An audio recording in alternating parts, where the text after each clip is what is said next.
Welcome to GSBA's Rapid Response, giving you the opportunity to ask questions with live answers.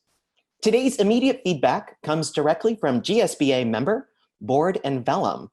Together, we will peek into the new normal of social distancing, what this means for your space, and strategies you can utilize to implement safety precautions throughout the phase of reopening. My name is Joey Chapman. I am using the pronouns he, him, his, and I am the Membership Development Manager for GSBA, and will be today's Rapid Response moderator. Along with fellow GSBA staff tuning in, joining me today is Gabriel Newman. Gabriel uses he, him pronouns and is the GSBA Office Administrator.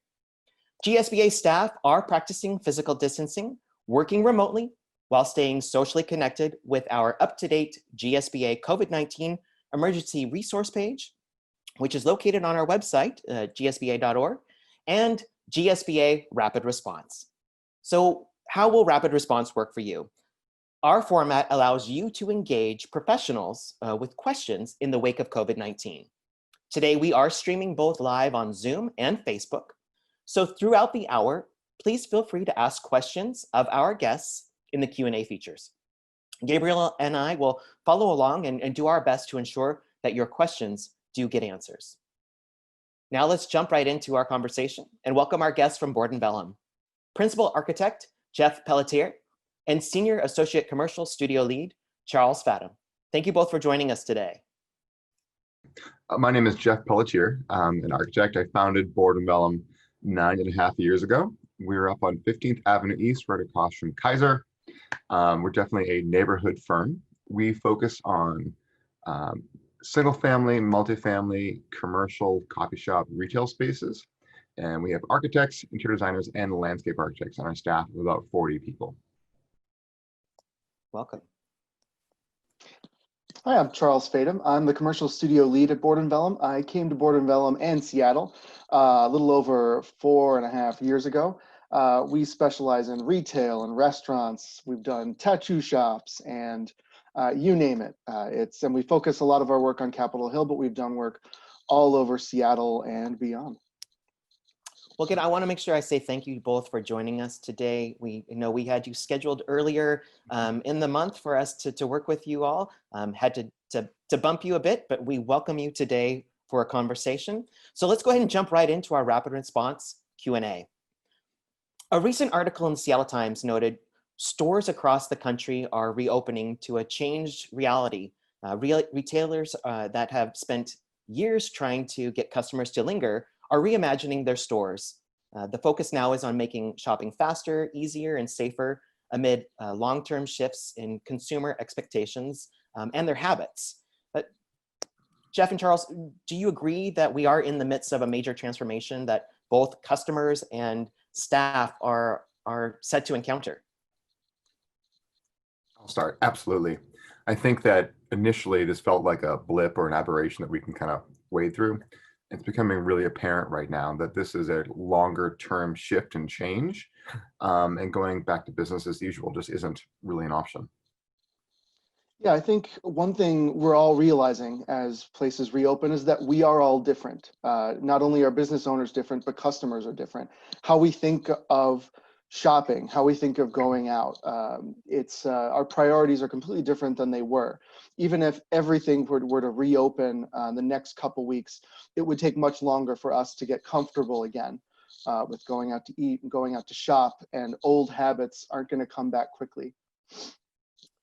So Board and Vellum has a blog series exploring how commercial design may evolve during and after the 2020 COVID-19 pandemic.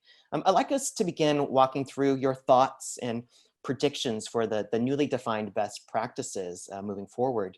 The first in your series is about learning to love the distance. Could you go into more into what you mean by the phrase leaning into designing for social distancing? Yes, leaning into designing for social distancing has to do with a little bit of an irony that began to take place as places started to reopen. All of us, it's so natural for us to think, oh, how do I make everything the way it was? How do I keep my business as similar as it was before everything shut down? How can I, as a customer, just have my old shopping experience back? But that simply isn't possible. We've changed too much. We're all wearing masks. There are all these little anxieties and all of this public safety guidelines that we have to take care of. And I think the businesses that are more successful are the ones that say, how can I use these challenges to be creative?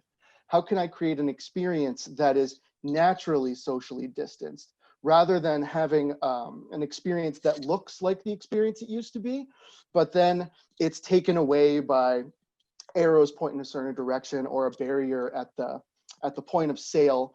And there's a little bit of a tension there. So leaning into designing for social distancing is about using these guidelines to be creative and create new experiences that are both safe and interesting and engaging. I think one of the interesting pieces of what's happening right now is that so many rules of design have to thrown out the window. So in terms of like a restaurant design, one of the biggest factors of restaurant design is to make the place look busy all the time. No one wants to peer through the glass and see, an empty or largely empty restaurant. It doesn't look appealing.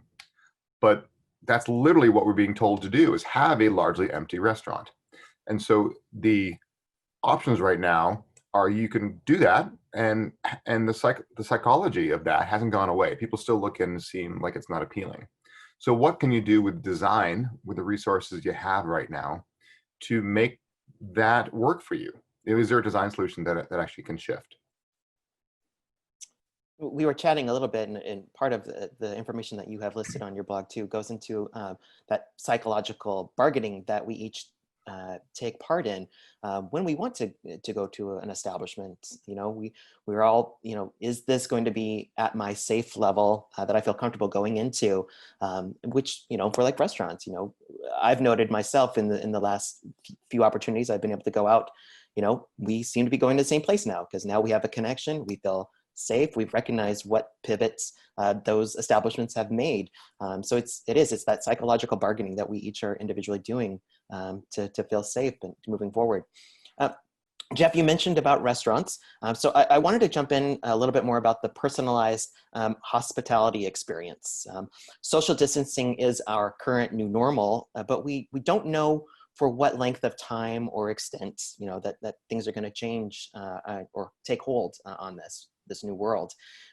What does social distancing mean from a design perspective then, specifically around restaurants and retail as we continue to reopen? Yeah, Jeff really hit the nail on the head where, it's not about filling your space anymore. And it's really going to be a lot of trial and error. I think that one opportunity that has come out of this is the opportunity for reserved retail experiences where you make a reservation for a personalized experience. And in restaurants, possibly privatized dining, something that used to be considered something extremely high-end and very, very specialized. But now that could be an opportunity to say, well, instead of having 40 people in my restaurant every hour, what if I had 3 tables of 6 and they were all very far apart and they had an interesting look and feel to them? There are some restaurants in Europe who have created tiny little greenhouse 2-top tables where you can sit and be surrounded by nature yet enclosed and feel safe. And none of this is ideal. I don't think anybody thinks that you can go around with, half the amount of customers for years and years on end, but these could be really interesting experiments to create a special experience and take those anxieties away, especially in a restaurant setting. One thing too, and I was laughing because it's really, I guess it's groups of 5 in those, because that's the limit, is 5 per table, whatever. Mm-hmm. There's a whole story about, Dukes on Alki that was, kind of reprimanded for that. But psychology of design isn't just about people's comfort level, because you can't really do much. You can move the needle, maybe people feel more safe, but slowly but surely people will feel comfortable to come into your space. What you can do, though, in terms of psychology, is build brand loyalty. I think, Joe, you mentioned that about the fact that you go to a place you're comfortable with. That's human nature. And I think the more you can make people feel safe and welcomed and feel special, they're gonna go with you for years to come. There's been a lot of talk about how, in particular, independent bookstores are actually um, poised to grab more market share from Amazon. When Amazon started, they faltered. They couldn't keep up with the demand. So people were, their sort of their easy fix was cut off, and so they had to go to the local store again and realized they loved it. And those local stores had a great opportunity to really build brand loyalty. And I know I've talked to many different neighbors, and suddenly they're like, yeah, I'll never buy books at Amazon again. I don't know what I was thinking. I can just go down the street. And so I think there's a chance here to build lifelong customers that are your biggest advocates. And I think that's an opportunity that everyone can take here. And I think having a well-designed experience can help reinforce that and create a really positive memory for people. So with that new well-designed experience, and personalizing, your hospitality and how you connect with your customers, you definitely could see this as something like the new normal down the road too. Once, we may be able to go back into establishments without having to worry about the number of folks that can sit at your table or be around you. You mentioned, people want that heightened experience that maybe was only benefited to, an elite community before. Do you see that as the case moving forward? Absolutely. And not just a heightened experience, but a shared experience. The biggest advantage, building off of what Jeff was saying, small business owners are experiencing the same thing that we are all experiencing. The large corporations, regardless of what it is they do, aren't experiencing it in the same way. It's not necessarily business as usual for them, but they aren't going through the challenges and the struggles that the rest of us are. Even if you aren't open yet and you're a small business, sharing that shared experience online and showing people, these are the challenges I'm having, this is the way I'm thinking about changing my business. What do you think? You're my potential customers when I open back up. What are your anxieties and fears? How can I address those when the time comes? That's an opportunity that the large corporations really don't have, and a way to really differentiate yourself in the market. Let's chat a little bit about the rebirth of the American workplace around commercial office space design. What sort of shifts in the workplace do you see as businesses look to reopen and welcome back staff and customers? Yeah. I'm laughing a little bit because I'm also a business owner, and we have faced these very same issues. So a lot of these things, just want everyone listening to know that are personal for me. I remember the insanity of March and April, wondering, will my business be around? Will I go, I'm the only owner of Board and Vellum at the moment. Will I go bankrupt? Will this all fall apart? And so the anxieties of all this are just an undercurrent that I think every business owner here can really appreciate and understand. And so I think when it comes to reopening a business and a workspace, there are many things to factor in. There's obviously the comfort level. Do you want to reopen? Do you want to have to deal with the social distancing guidelines, all that kind of stuff? But if you do, if it's valuable to you, and I think every business has to make that call, you have to figure out how do you actually do that in a way that's cost effective and makes sense. And that is a design problem, frankly. It's both understanding how do you use your space, how can you accommodate staff in a distance manner, and how do you create an environment that is as non-sterile as possible? Because it has to be sterile. There's kind of no way around that. Yeah, this is still very much a guessing game, and the answer is, I think, is going to be wildly different depending on the company, the business, what they do. For Board and Vellum, we've been talking a lot about this and don't necessarily have a solution yet. We are highly collaborative. And so much of our office design relies around many of us sitting around a table sketching together, which isn't something that's possible, and we haven't been able to solve that yet. Certain companies may not have that need, and the solution for them may be different. One, we've been making a lot of guesses. We wrote a blog post about this, that it's possible one of the solutions might be that the extension, the desk as an extension of the home may not be a thing that's possible anymore, where you have either photos of your kids and your dog and all of your personal things out on your desk. May not be possible because that desk has to be cleaned every single night. We may end up in a scenario where you have a lot of separate desks. The open workplace might be a much less common used plan for businesses. But right now, I think every business is asking themselves the same questions we are, where it's what's really important to us in the office environment. How do we make that safe? And I think as time goes on, we're going to have to continue to try to figure out what those answers are. Yeah, on the same front, when this started happening in March, there were so many articles being written about the future of things. And of course, no one really knew. And to be frank, we still don't fully know what's going to happen. No one can predict the future. But one of the things that kept being brought up that I would hear early on, and now I haven't, is that, oh, you know what, co-working spaces are all done with. Co-working as a business is a horrible business. And actually, I think it's the complete opposite, frankly. Because I think that businesses as a whole, your setup, are going to kind of function like a co-working space. Because like Charles said, if you can't have your whole office work in the space at the same time, we're having this issue. So we have staff have assigned seats. And so we're debating, okay, well, if we bring people back, well, if you distance them, then it's not people who should be back together at the same time. And so we're looking at basically clearing out everyone's desks in the office, giving everyone basically like a locker or a rolling cart that becomes their sort of piece. And then they get to go pick an empty desk for the day. And so I think when you think about your space, you can think about, does that make sense for your business? Are there ways to, create a space that feels personal to you, that rolling cart or whatever it is, but give people the flexibility to work in your space? It's funny that you brought up community workspaces, because that was a question that has come in about commercial spaces and how those communal work opportunities are going to function moving forward.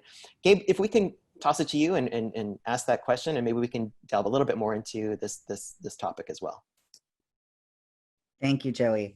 So question is, what challenges do you see for these places of business hosting places of business beyond sanitization and social distancing?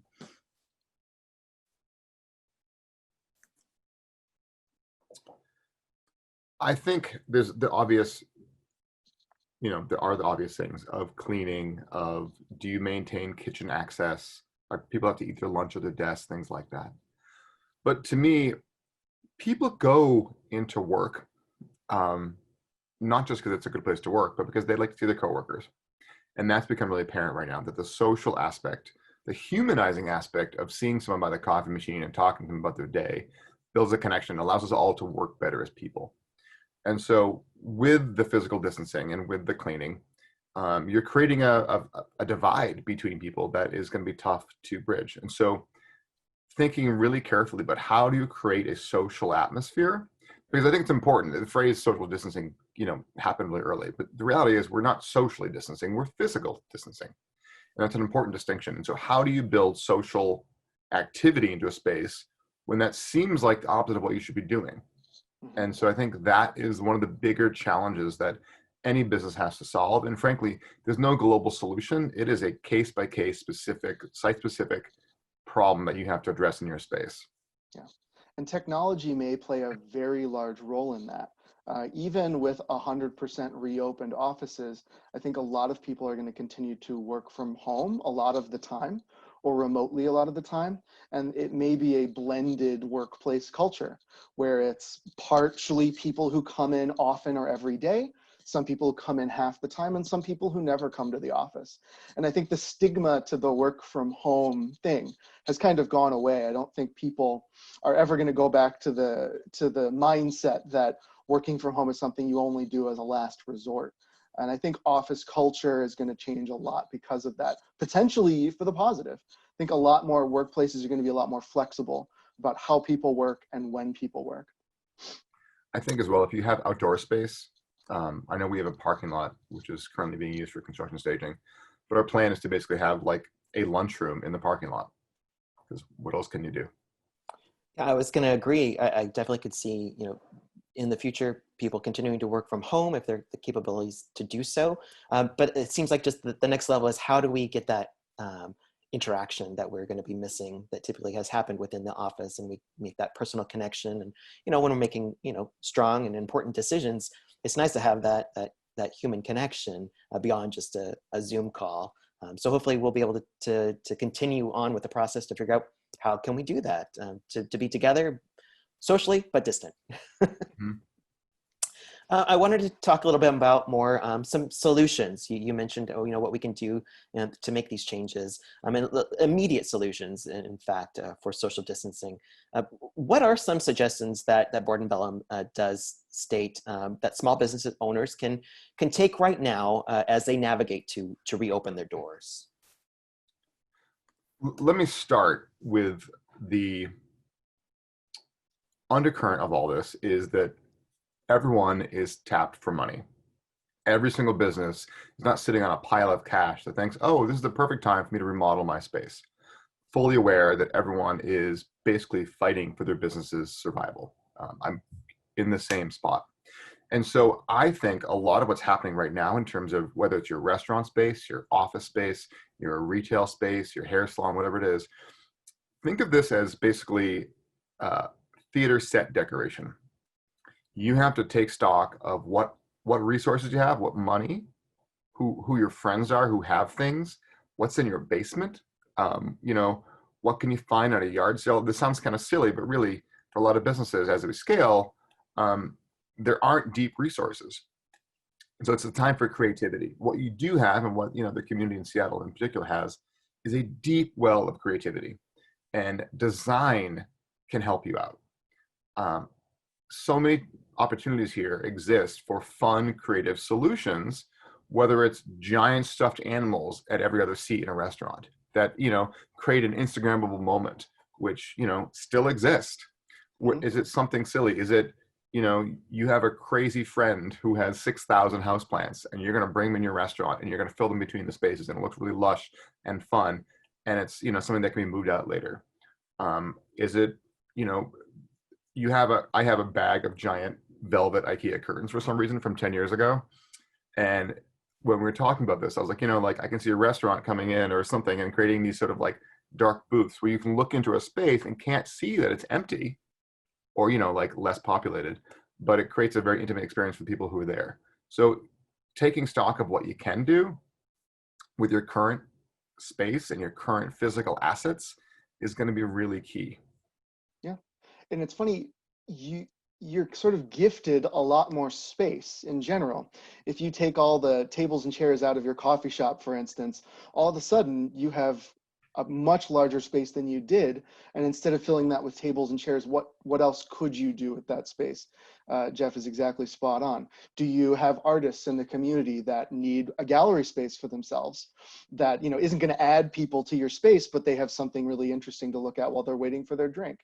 Another thing is, and I've been seeing this a lot, especially among coffee shop and restaurant business owners, is they have their own phases. They have their own ideas of how they are going to slowly reopen, regardless of guidelines. A lot of coffee shops, they're like right up against the door. They have their point of sale right at the door. Everybody waits outside. And then as time moves on, move that point of sale slowly back from the front door and slowly reopen a space once you figure out the best way for you to make that space engaging without having to fill it with people. And Jeff's exactly right. It's about knowing what your personal resources are and knowing what your resources in the community are. A lot of shops have taken to selling grocery items if they're a coffee shop, or selling, craft items made by local makers. Whatever it is to be adaptable and to, try something and see if it works with your small space. I want to add too that the unfortunate answer for business owners is you're going to be even more tired than you already are. And that's not something anyone wants. We all want to get back to business, but to succeed right now is a fight. It's a fight for your business. And it may mean that every 2 weeks you change how your physical environment looks. Do you have a crazy friend? I have a crazy friend who has an attic filled with weird mannequins. Who doesn't? And we were talking about, wouldn't that be fun to set up a restaurant with like crazy mannequin scenes? But that's fun. You can take pictures of it, and you need to, but promote that as like this ends in 2 weeks, because after a few weeks, a place filled with creepy mannequins is going to be really creepy. And so then, what else does it become? And how do you sort of keep the interest alive and keep people coming to your shop or experience to see what's new, or what the experience is? Is it a retail space where you have, you've cleared things out and you have assigned shopping times, but you do curated areas for different things, and they rotate through. It's sort of like Every 2 weeks it shifts through. Every week it shifts through. How do you create this fresh and fun and make people want to come back in a way that doesn't cost a fortune? Because you're not going to physically build new walls right now. You're not going to do all that expensive stuff because you don't really have the money, and that may not be a long-term solution. If we do go back to some sort of normal in who knows when that is, you don't want to spend your savings right now doing something you can't reverse easily. Talk about a great way also to maybe engage with the local arts community that's been hit hard as well. How can you connect with them to bring their art into, your queue to get into your restaurant or your establishment and share it that way? I think it's a good chance to connect with the community. Jeff, you were talking about finances. There's a question regarding, having to pay rent. Let's go over to Gabe and get that question for you. Thank you, Joey. The question is, I'm unable to pay rent for my business space and want to stay in good standing as a tenant. What recommendations do you have when approaching my landlord? That's a really great question. So the reality is that every single landlord is different, whether it's a big corporation or it's a small, small local family that owns it or something in between. And so the answer is going to be different for each one. That said, what tends to make a lot of sense is to be as professional as you possibly can. Now, not all of us have the sort of ability to create sort of slick marketing sheets or finance sheets. Don't worry about that. Just, get on Microsoft Word or something and create something that explains your business case. Explain why you think that you are a valuable tenant for the long term. And that's really key, because the landlord is thinking about the money that's happening, and they don't want to re-rent your space, especially now. Whatever they say in terms of posturing, they really do not want an empty space. They want you there. There will be the exception of some landlords who are, corporate monsters who have an office somewhere far away that don't care. But for the most part, landlords do care. What they want is they want to know, what is your business? Is your business viable for the long term? And so make that case about why your business is viable for the long term. You know that you're doing the following things during this time to generate cash flow and be as efficient as possible, but you see that the growth potential when we emerge from this is X, Y, and Z. And write it out. Just write like you speak. You don't need to worry about some sort of fancy text there. And then state the numbers. Landlords are business owners. It's my income is X. It needs to be 4 times X for me to actually, be in business. And so and then you could propose something. I propose not paying you rent for 2 months. Maybe I'll pay the triple net, which is the utilities and the property taxes that the landlord charges through. And that's usually a hang up for the landlords. They want you to pay the triple net. It's a weird mental hang up for them. So you could say, okay, I'll pay the triple net, but for 3 months, I'm not going to pay rent. Then I'm going to tie my rent to my income. Once my income goes up by 50%, I'll pay half my rent. And so have a case that's outlined. If you are the one presenting that to the landlord, it's going to be relief. And so there's a better chance of you succeeding and getting what you want versus waiting for the landlord to come to you. Because the landlord right now, a lot of them are going to be just fine, frankly, but a lot of them are cash flow rich, cash poor. And that means that they have a lot of spaces that are generating a lot of money under normal circumstance, but they're spending that cash as it comes in, so there's no savings. Once the rent stops coming in, they're worried about their business, but they're also worried about having to re-rent a space, which is expensive. Re-renting a space means hiring a broker, paying a broker's fee, which is very expensive. Born in Vellum, actually, it's a funny and sad story. We lease 2 retail spaces that we don't use, and we sublease them to tenants. And during this time, we have a hair salon as one of our tenants, and we gave them free rent for 3 months because we knew that I wanted a tenant there long term. And even though I couldn't really afford to pay rent, not receive rent, it was the better choice for me. And the business, is still there and going to do well. And so make that case.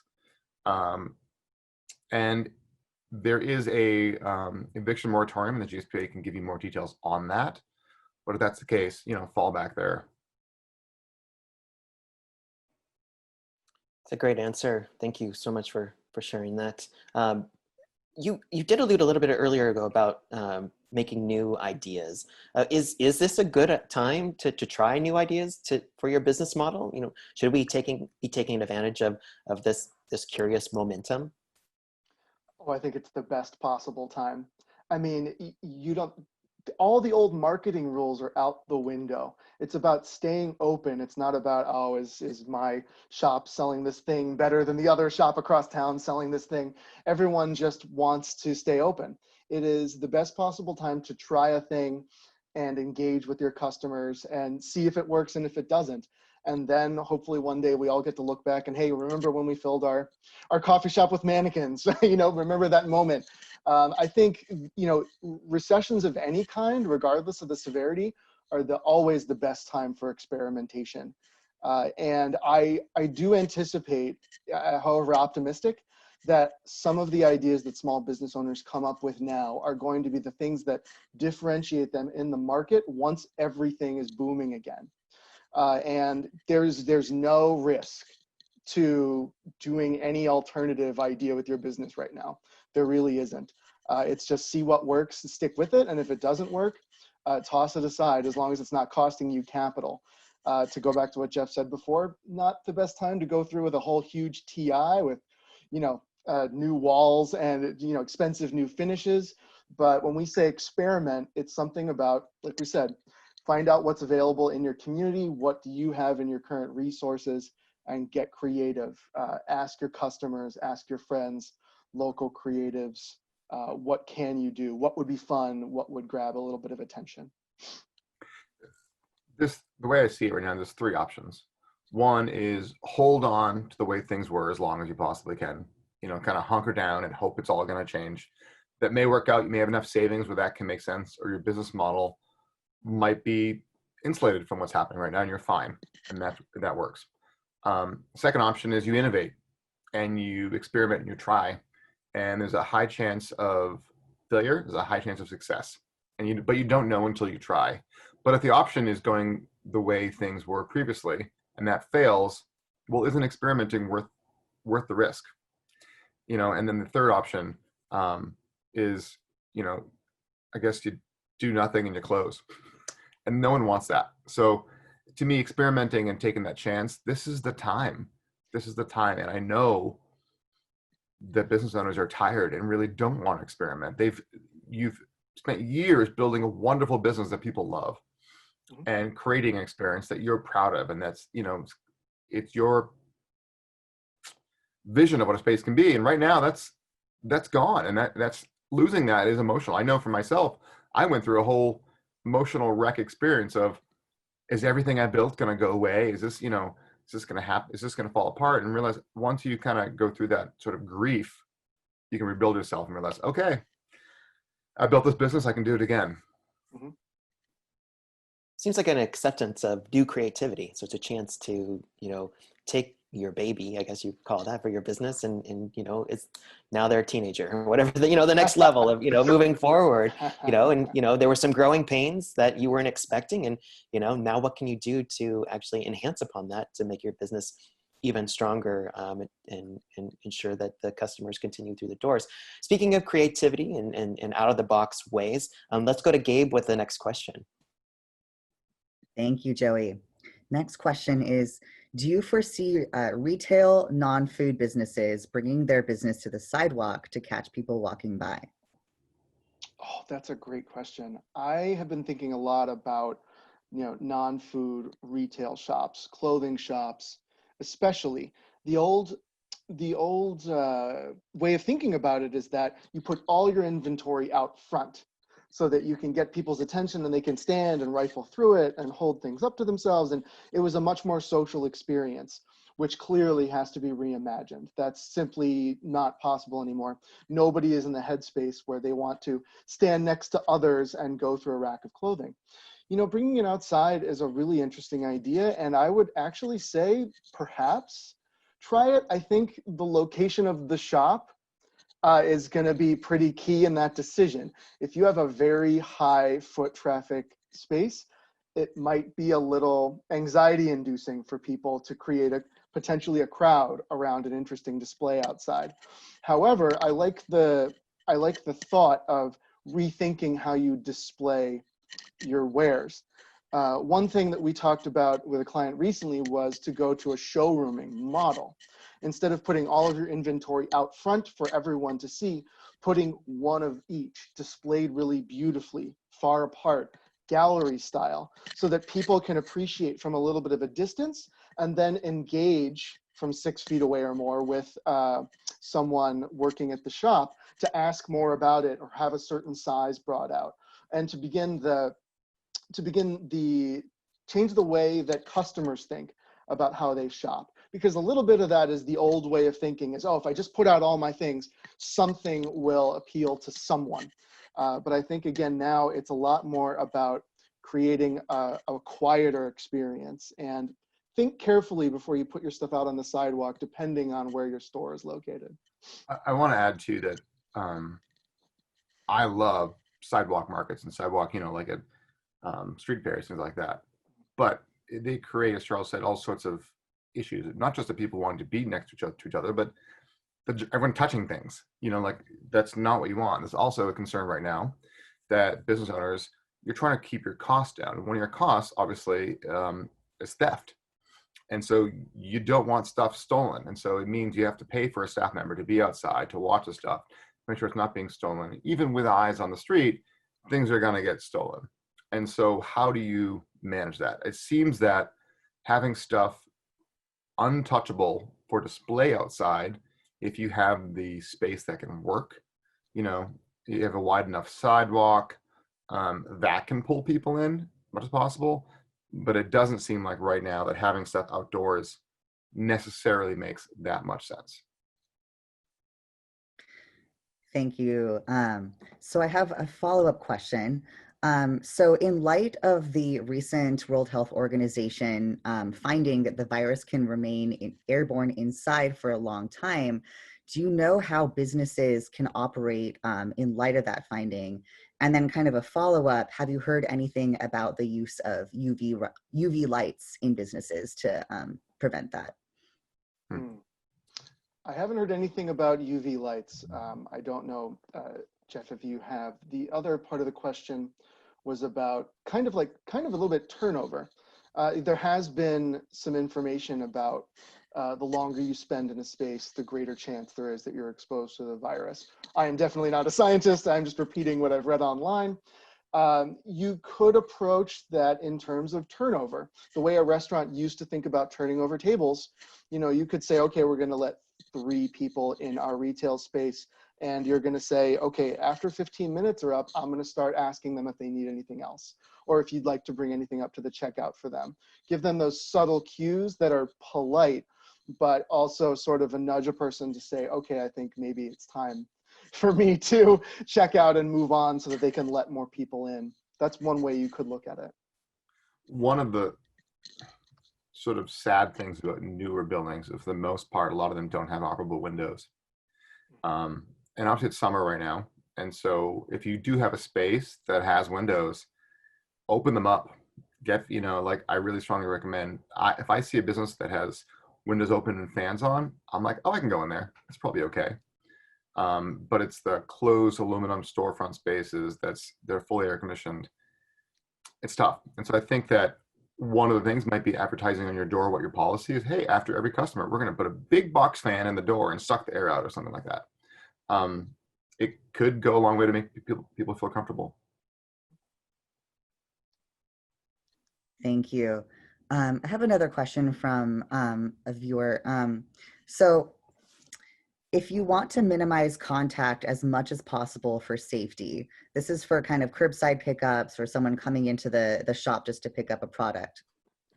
If you want to minimize contact as much as possible, so they're thinking of an Amazon-like locker-like experience where a customer could just enter their order number and get their finished product as one possible solution. But often that isn't feasible or even desirable from a customer service experience. Have you seen any creative solutions to this? Do they need to figure out how to install a Dutch door or a walk-up window, or do you know of any other possible solutions? Basically, how can we continue that customer service experience, but also ensure that we don't have people walking into the business in the foreseeable future? Mhm. Yeah, we've had several clients ask about commercial style windows with a window slider where they can hand off products or food or coffee onto the sidewalk. It's been extremely successful. I will say there's a price tag attached to that. A Dutch door is probably going to cost you much less, but these have been extremely successful solutions for some of our commercial clients. The other thing is creating a table space right inside the door. Keeping the door open at all times and having a table space. What I like the most, what I've seen the most that I really enjoyed is when you have the table space where, you know, stuff is put, and then 6 feet beyond that is another table to keep the staff away. Because frankly, I have a husband who's a germaphobe, and so this has been fun. And I have seen so many retail and restaurant experiences where the staff just come right up to you and you're like, stay 6 feet away, stay 6 feet away. And so when you have a built-in barrier for the staff where they kind of can't really cross it easily, it makes me feel more comfortable. And so it's really being careful to have things like, you know, do you have to actually pick up a physical pen? It makes me crazy. I'm like, just, you know, find a way around that if you possibly can. I've been into a store that like, can I just sign this for you? And I'm like, great, you know, sure. That's helpful, whatever it is, like just minimize contacts. Because I think if you advertise contactless pickup, really mean contactless pickup, because if you don't, it can create a negative reputation for your business right now. And so maybe it's you go into a store or anything and there's a table and there's a signed order, you know, this is Bob's package. And then great, thank you so much. You wave and you still see someone, you still create a sense of connection with the staff, but you can pick it up and walk away. I definitely see the use of, you know, be able to use your smartphones a lot more, and how to engage with your payment and your receipts and your check-in, your reservations, just any way to not have to, that is, you know, touchless. But I guess we also have to think about opportunities for people who may not have, you know, a phone, or how to work around that. You can't just be siloed into a certain demographic coming into your establishment. I mean, especially with cash, you know, it's easy to think about cash not being, oh, I won't accept cash. But a lot of people, a lot of valued customers who don't have access to credit. And so cash is, you have to accept it still. And so find a way to do that sort of carefully. Is it they put the money in a tray and hand that over, and then you kind of look at it, they spread the money out, and then you give them the change in the same way. It's definitely been a question in our household, like, is cash going to be around, you know, in 5 years? Yep. Um, Speaking of like placements of items within the retail store, you know, when products are placed, you know, how can we ensure, you know, that they're safe, that they're being touched by shoppers? Is there a solution to avoid, you know, product contamination? You could certainly ask if they want, like, put a small sign in a display that says, you know, please do not touch, ask an associate if you'd like to see a size or try something on. This is also something that's been pretty successful because people are as hesitant, luckily, to touch everything as business owners are to have them touched. But as you know, I think polite signage, even fun signage, can be a way to do that. And again, you know, it's that shared experience, is that everybody's going through these anxieties. So if you're upfront about that in some sort of funny way, I think it can be pretty successful. Yeah, or acknowledge the fact that it's going to be picked up. And so it's maybe you have one display thing, it's going to be picked up and touched, and then people can go over, use hand sanitizer, and then you can be like, they're like, I love that. Can I get one of those? And then you go in the back and bring them a wrapped one. Mm-hmm. I would say from a visual standpoint, physical distance is much more appealing than a physical barrier. The idea, now I understand there's safety reasons that people are putting, you know, plexiglass barriers in front of the point of sale, which makes sense. But the idea of literally locking everything behind a physical barrier, at first, in the first time you think of it, it seems like an easy solution, but there is nothing less welcoming than having everything locked away from you and having a wall between you and everything. So even though that might be a knee-jerk reaction, I think 4 or 5 feet of distance, viewing something at a distance, can be far more appealing. Just want to take a quick pivot in our conversation. What should businesses, their response be if we do have a second wave, or if, like, you know, what's happening with California, we have to take a step backwards within our phased reopening? It's scary. Let's just start with the fact that businesses have been through the ringer and are starting to reopen. And the idea of spending money again to close and reopen again can be overwhelming. And the reality is some businesses probably can't survive that. So I think that as you're looking at reopening right now and the choices you're making, make sure the investments that you're making can come with you. Meaning that if you're doing any, maybe it's you're building a piece of display for furniture, like a table for items that has a glass top or something like that. Make sure that's something that's worth money that you can reuse in the future. You don't want to spend a bunch of money right now on things that are going to be perishable. Obviously, if you're a restaurant or whatnot, you have food you need to buy, and so think carefully about what you're buying and make sure you're managing your inventory really carefully. That's the big, because if you open and then close, there's costs that come with that, and there's costs that come with reopening again and restocking, and so really watch that really carefully. Yeah, treat each week in and of itself, buy enough inventory, as realistic as it is for you. I know it's very different for businesses, but buy only as much as you need and you think you're going to sell in the short term, and keep your long-term plans in your back pocket. Think tactically, not strategically, for sure.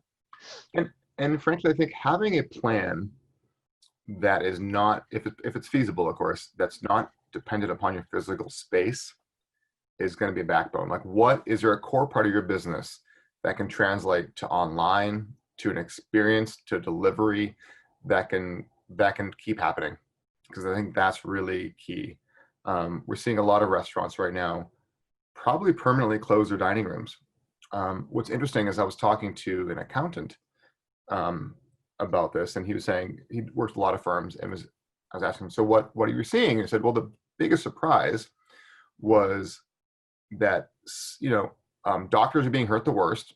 The doctors who have elective procedures, they're getting hammered. All these companies that you would not be shocked that you'd be shocked by are doing really well or doing poorly. But he said what's interesting is that some restaurants, in his case, were actually doing significantly better because they realized that they were hemorrhaging money on their dining in experience, but very profitable when it came to takeout. And so find an experience that is, whether it's takeout or delivery or something like that, that is profitable, and try to make that a core experience if you can. There's sort of that seasonal business mindset as well, for restaurants. It's nice outside. We can do outside dining, but when it's going to become fall and winter, you need to pivot to what that seasonal is going to look like. And if you can get, lamps for your outside area to make sure you stay warm while you dine, then that's an opportunity. Yep. If not, or then go back to just, to delivery and curbside pickup. Mm-hmm.